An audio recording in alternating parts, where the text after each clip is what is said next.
Hola chicos, ¿qué tal?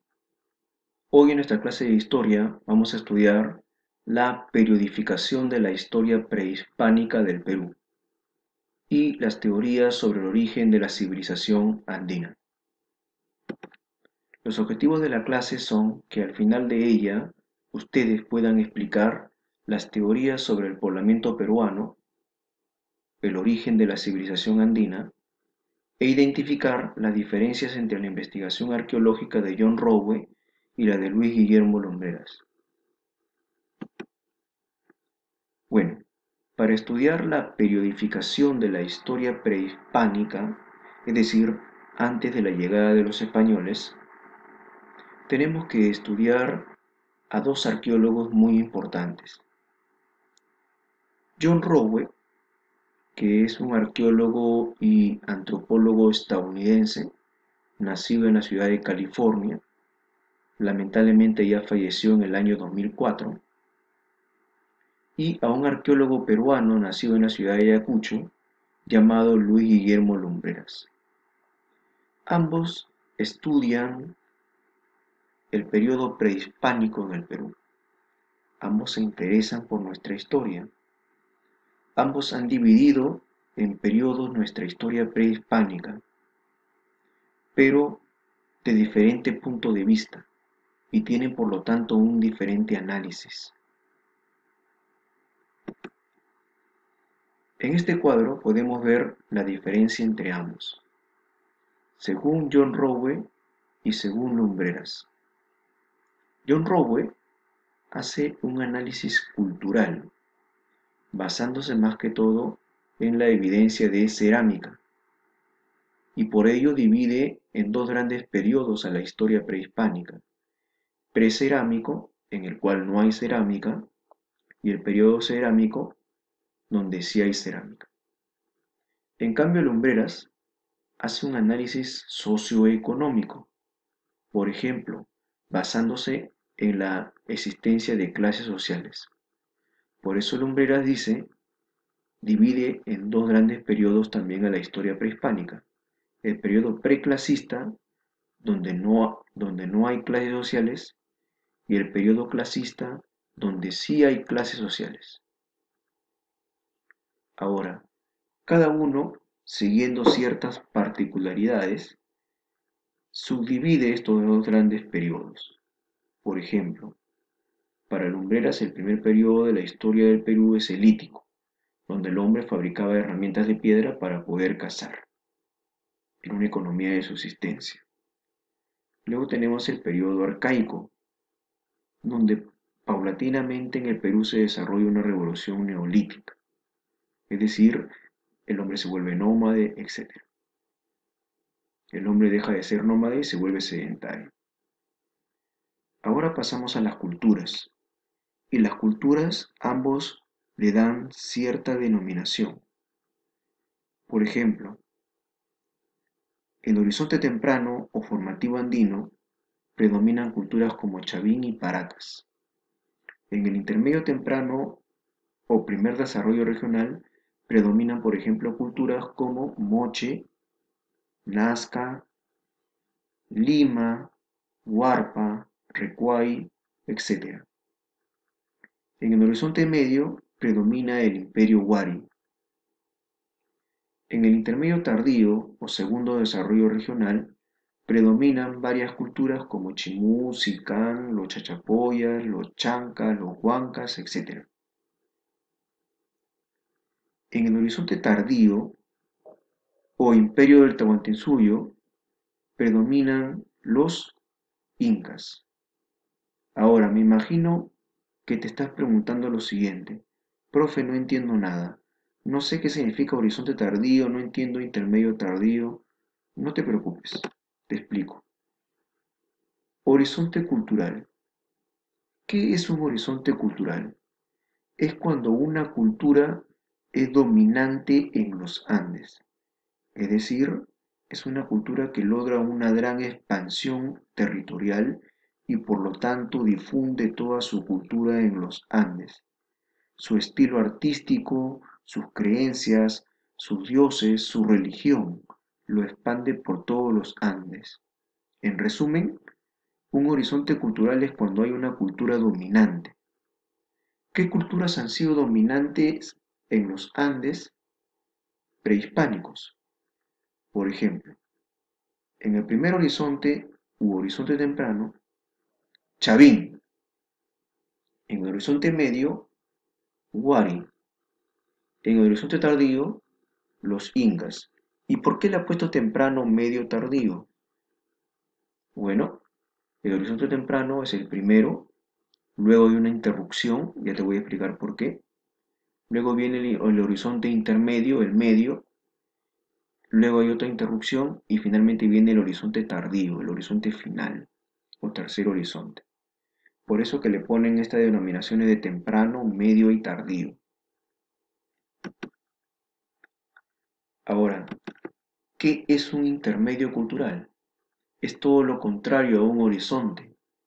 Un intermedio es cuando no hay una cultura dominante en los Andes, cuando no hay una cultura que logra una gran expansión territorial, sino todo lo contrario, es cuando florecen varios estados regionales, como podemos ver en este mapa.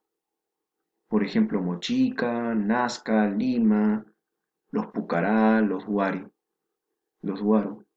Predominan varios y no hay una cultura dominante. Entonces, tenemos nuevamente un horizonte cultural es cuando hay una cultura dominante en los Andes, tiene influencia, tiene expansión territorial en los Andes, como en este mapa de Chavín de Huántar. Y un intermedio cultural es cuando no hay una cultura dominante, sino florecen varias culturas o varios estados regionales y no hay un estado imperial. Ahora vamos a estudiar las teorías sobre el origen de la alta cultura andina o de la civilización andina. Primero te voy a pedir, por favor, que no te vayas a confundir o equivocar y creyendo que estamos hablando de las teorías del poblamiento americano. Una cosa es teorías del poblamiento americano y otra cosa es estudiar las teorías del origen de la civilización andina. Tenemos varias teorías, vamos a explicar algunas de ellas. La teoría inmigracionista, planteada por el arqueólogo alemán Max Uhle en la década del 20. Según Max Uhle, la cultura andina, la cultura peruana, no es propia de nosotros, sino que viene de afuera. Y el origen de nuestra cultura, según Uhle, tiene un origen maya. Según Max Uhle, los mayas llegaron por vía marítima al Perú, lógico, desembarcan en la costa, luego van a la sierra y luego van y dejan su cultura en la selva. Ahora, ¿cuáles serían las primeras culturas del Perú para Max Uhle? Proto-Chimú, que es Moche, la cultura mochica, y Proto-Nazca, que es Nazca. Hoy en día se han descubierto culturas más antiguas que Mocha y Nazca, por ejemplo Chavín, y más anteriormente todavía Caral. Entonces por eso esta teoría inmigracionista queda descartada. ¿Cuáles son las pruebas que utilizó Max Uhle para decir que el hombre peruano no es propio, sino que viene de afuera? Es las similitudes lingüísticas entre el idioma quechua, por ejemplo, y el idioma maya, y la forma de las pirámides. Según Uhle, nuestras pirámides son muy parecidas a las pirámides de los mayas, y eso es una copia, según él, de los mayas.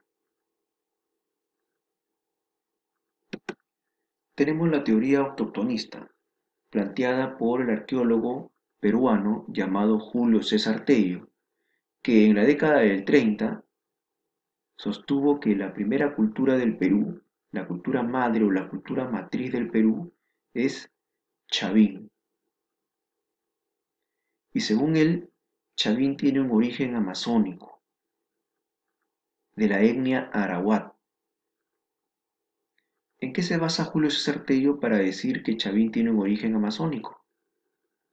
Por ejemplo, si vemos la estela de Raimondi, donde está representado el dios principal de Chavín, Huiracocha, vemos que sus pies terminan en garras, las manos también terminan en garras. En la boca en vez de dientes tiene colmillos, y en vez de cejas o cabello tiene serpientes. Te estoy mencionando serpientes y te estoy mencionando felinos. Son animales originarios, naturales, oriundos de la Amazonía peruana. Por eso Tello dice que es muy probable que Chavín tenga un origen amazónico, de la selva peruana. Pero la teoría autochtonista en resumen dice que, según Tello, la cultura peruana es autóctona, es propia de nosotros y no recibe influencia externa o foránea. Y como comienza en la selva, entonces la difusión de la cultura, según Tello, es primero en la selva, luego a la sierra y finalmente a la costa. Todo lo contrario a lo que dijo Max Uhle. Luego tenemos la teoría allochtonista, planteada por un arqueólogo también llamado Federico Kaufmann Doy, en la década del 60. Según él, la cultura más antigua de América es la cultura Valdivia, en el actual país de Ecuador, donde se encuentra la cerámica más antigua de toda América. Y esta cerámica ha sido difundida hacia el norte de América, por ejemplo, a la cultura azteca o maya, y a la cultura chamín en el Perú.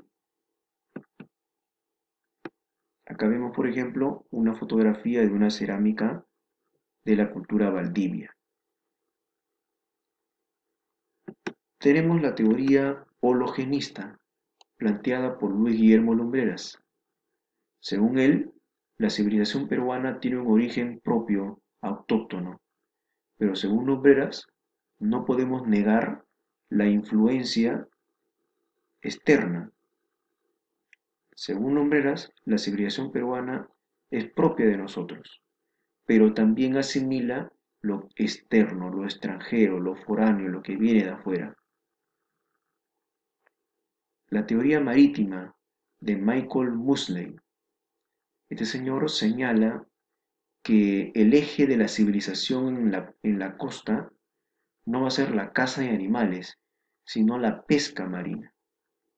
Según Mosley, el hombre peruano nunca se dedicó a la caza de animales, sino a la pesca, debido a que vivía cerca a la costa y por lo tanto al mar. Según Mosley, el hombre nunca practicó la caza de animales, lo cual es bien difícil, ¿no? Pero bueno. Tenemos también la teoría del desequilibrio ecológico, planteada nuevamente por Federico Kaufmann. En esta teoría, Kaufmann nos indica que la sobrepoblación en épocas antiguas, o sea, un aumento poblacional, habría sido el impulsor del surgimiento de la alta cultura andina. Muy bien chicos, espero me hayan entendido, haya quedado claro. Sus preguntas a continuación. Muchas gracias.